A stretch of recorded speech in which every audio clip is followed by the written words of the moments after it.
is around the OSM, the on-screen marking system of the CBSE. Remember, the re-evaluation process and the portal for that was supposed to be operationalized from today. It was supposed to go live from today.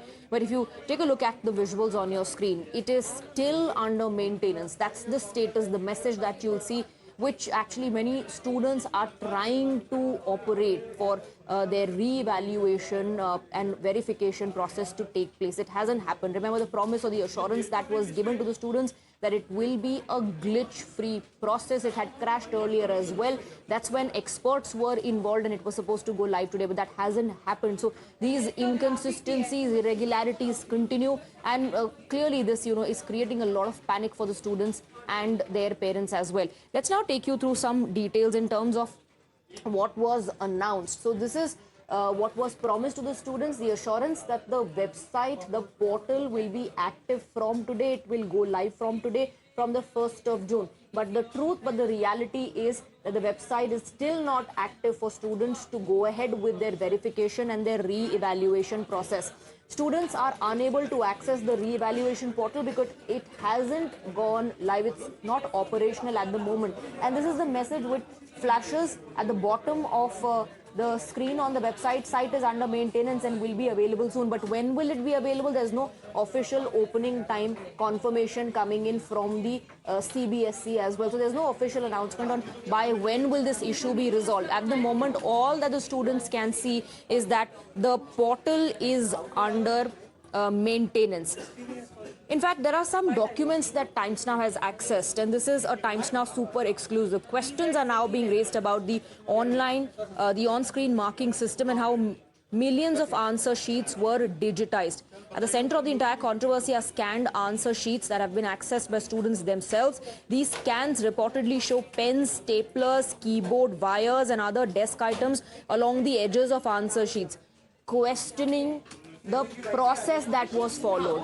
Were professional equipments used? Now, the allegation that is being leveled by Rahul Gandhi and others is that it looks like that a mobile camera was used to scan these answer sheets and not professional equipments. Claim number one, and this is what the students are saying. Along with that is also a screenshot of how their digitized scanned answer sheet looks like. Number one, staplers visible in the scans. They are highlighting how staplers and pens and keyboard wires are all visible alongside these papers, the digitized version that has been uploaded on the portals. Number two, pens visible, keyboard wires are in the frame. This is what we are trying to highlight for you. This is what the students have found themselves, a claim that is being made by them, putting a big question mark over the quality of the scan. Keyboard wires in frame, pens can be seen, staplers can be seen, other desk objects have been captured as well in the image, and then this was uploaded. This is the so-called scanned copy of the answer scripts, raising questions on the standard,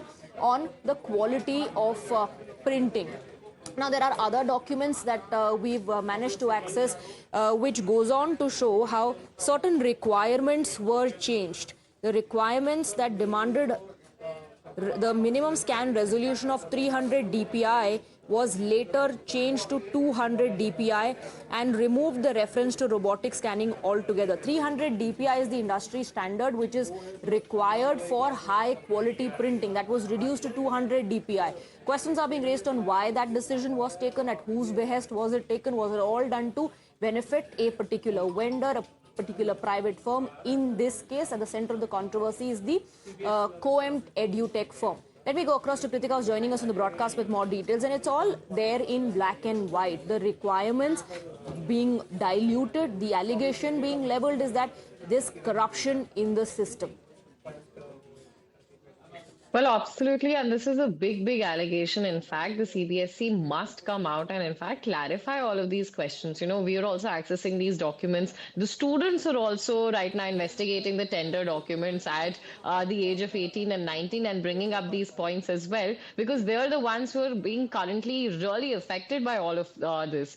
We saw in the case of Vedant Srivastav also, how he had less than 74%, right when his up was solved as far as the physics answer script is concerned, and it was reevaluated. His percentage again went up beyond 75, making him now eligible to sit for the JEE engineering exams as well as, in fact, the counseling process. Now, that is something which a lot of students have already been banking on. Has the scanning been done properly?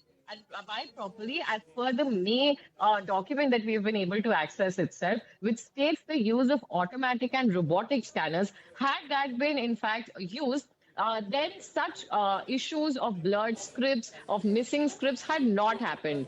So this is again a process digital evaluation, which the board had considered way back in 2014 as well. They wanted to operationalize it by this year. There needs to be more safeguard in place in order for it to in fact not have failed this badly. Now remember, even as far as the contract is concerned, there are multiple allegations that are coming to the fold as far as, the type of blacklisting clause that has now been removed is also concerned. Absolutely. Earlier as well, officials had Kritika, pointed out. hold on to that thought. We have some breaking inputs coming in on the broadcast. I'll come to you for details on that as well.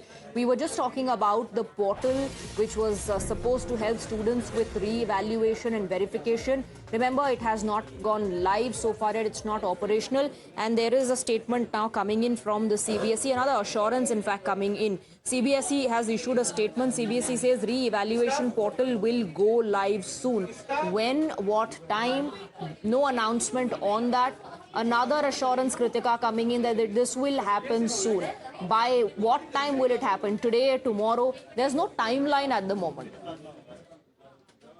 And you know, Swati, the last time when they had made the announcement for the delay of this window, they stated that the only reason why they're delaying it for as far as June 1st is to ensure that the process is transparent, glitch-free, and it ensures the highest standards of evaluation possible. These were the three keywords that were being used by the CBSE on the day when this date was announced. However, even as of now, the website remains under maintenance. Really brings to question what kind of, in fact, changes have really even been able to take place. Remember, earlier as well, we had spoken about how students are also pointing out that multiple times the Education Ministry and the CBSE are just mentioning IIT experts and IIT professionals to be roped in for making the system more robust. But on every checkpoint, it appears that there are not enough changes taking place that could make this entire experience more efficient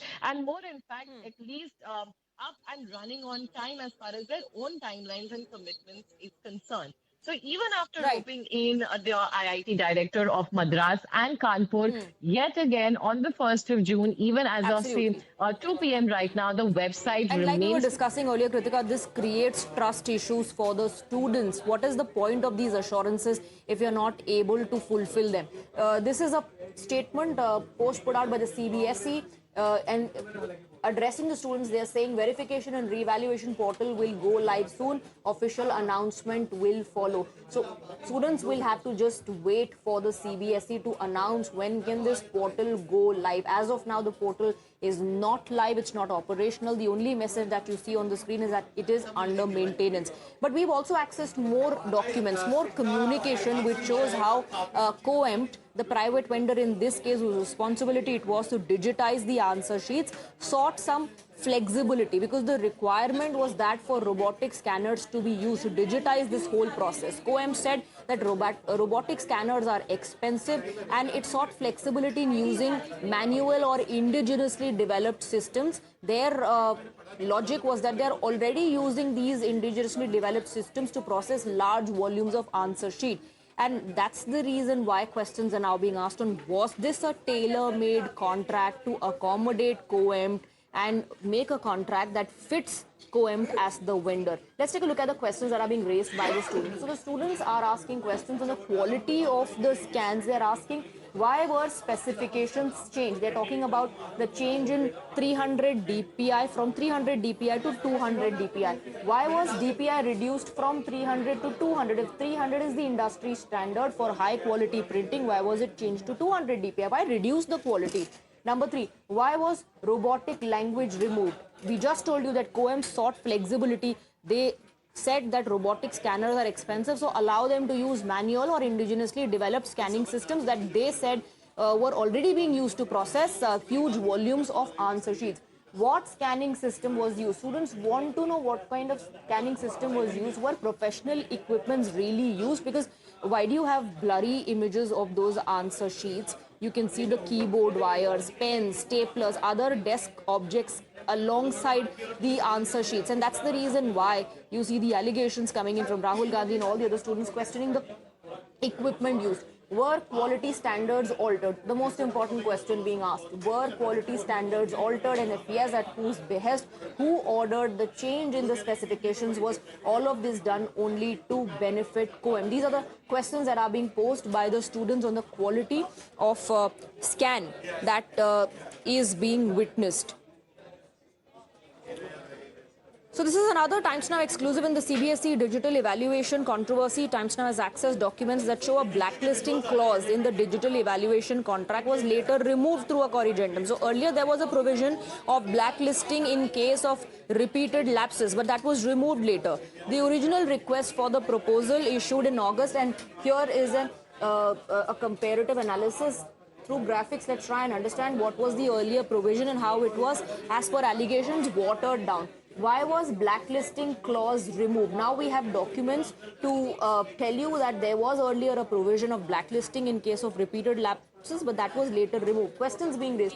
Who recommended these changes? What were the due considerations? Because CBSE said that they will take a decision on it after due consideration. So what were those due considerations? Why did accountability rules change? If there were lapses, then why was the blacklisting provision removed to benefit whom? That once again is the question being asked. Let's take a look at the change in the requirement or the rules. So these are the terms in August versus what happened in September through the corrigendum. Terms in August say blacklisting provision part of the system. But in September through a corrigendum, the blacklisting clause was deleted. This is now being questioned by the students as well.